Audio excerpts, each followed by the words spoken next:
In this video, I'm going to walk you through how to do sitting heel raises with a strap.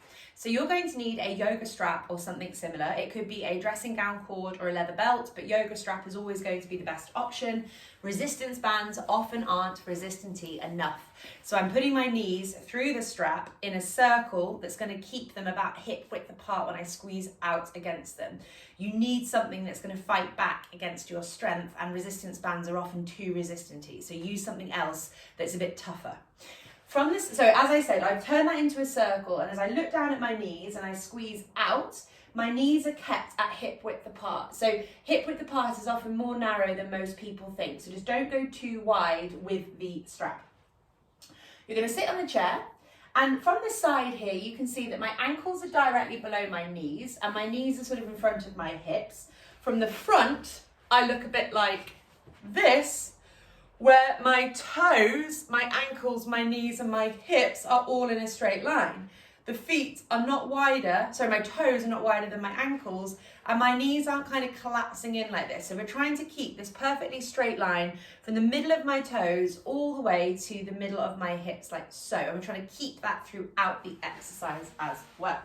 So from the side, the ankles are below the knees. I'm tilting my pelvis forwards into extension, so I'm not tilting the pelvis backwards and allowing the spine to round. So as we go through this exercise, you might notice that your pelvis wants to kind of shunt forwards and backwards. You may also notice that your upper body wants to tilt you backwards to try and kind of get the momentum from up here.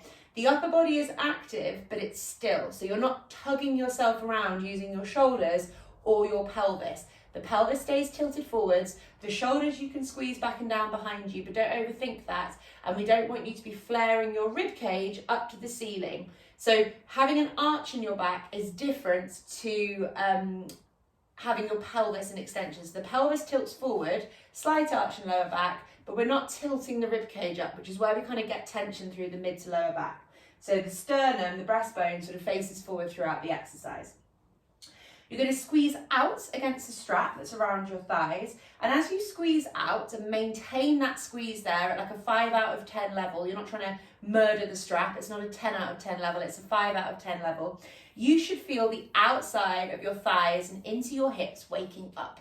So the degree to which they wake up is going to be reflective on how strong you are in that area. If you're fairly strong in these muscles, you might find that there's a little bit of a reaction, but it's really not too bad.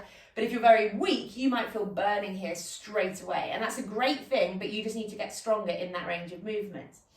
If you squeeze out against the strap and there is no reaction on your outer legs like this, and there's a reaction from somewhere else, be it your abdominals or your lower back or even your shoulders or your neck, something else, that it's likely that those muscles are compensating for a lack of strength here. So as you do the exercise, you want it to be that you're starting to feel this area of your body increasingly more so, but sometimes if the compensations are so strong, that's not going to happen. So we don't want you doing this exercise kind of blindly and just making your lower back more tight, which is a strong possibility if these muscles do not work well. So do be wary that this is the bit of your body that should be waking up as a result of the squeeze out against the strap, and it should become more and more of a burn as we go through the exercise.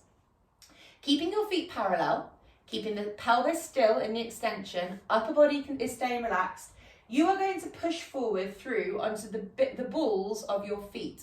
So my toes stay down and I'm pivoting around the big toe joints. So I'm not lifting up all my toes up off the floor and kind of crunching them up like a ballerina. The toes are flat and relaxed and I'm pivoting through that big toe joint. So I'm keeping my weight and my work through the big toe joints as I push up through into my feet. Can you see here that there is no reaction through my pelvis? So I'm not doing this through my pelvis and I'm not tipping my shoulders back. The work is happening at the feet. It's feeding up my legs and it's going into my hips rather than the pelvis being the thing that is moving. From the front, as I do these raises, I'm trying my hardest to keep the feet nice and straight and keep the weight into the big toe joints. So I see people that as they do this, their feet try and cheat and they try and kind of sickle and buckle at the ankle and put all the weight onto the outside edge of the foot. The people that do this are often the same people that wonder why they sprain or strain their ankles all the time, and it's because the ankles are like, they're trying to cheat and get away with building this strength through into the big toe joints, which feeds all the way back to the hips when we walk and stuff like that. So you're really pushing straight through the foot and not trying to go around the foot and avoid that movement. So we're trying to push through onto our big toe joints as we maintain the squeeze out against the strap. So as I said, the squeezing out against the strap should wake up the outer hips and glute area, and the movement of the feet is not necessarily a huge muscle burner, but it's a brilliant one for improving foot function and getting the feet speaking to the hips again in the way that they should do. But for some of you, you might feel very wobbly, very, very jerky and kind of juddery as you do this. And that's great. You know, it's just showing you that your feet are having to work hard and that the muscles are kind of stabilizing and doing what they should be doing. This is not about speed, it's about precision and it's about height.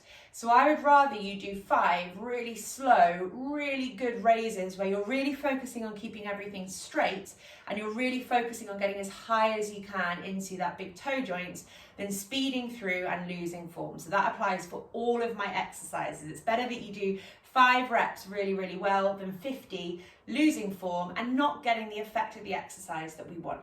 So this is sitting heel raises with a strap.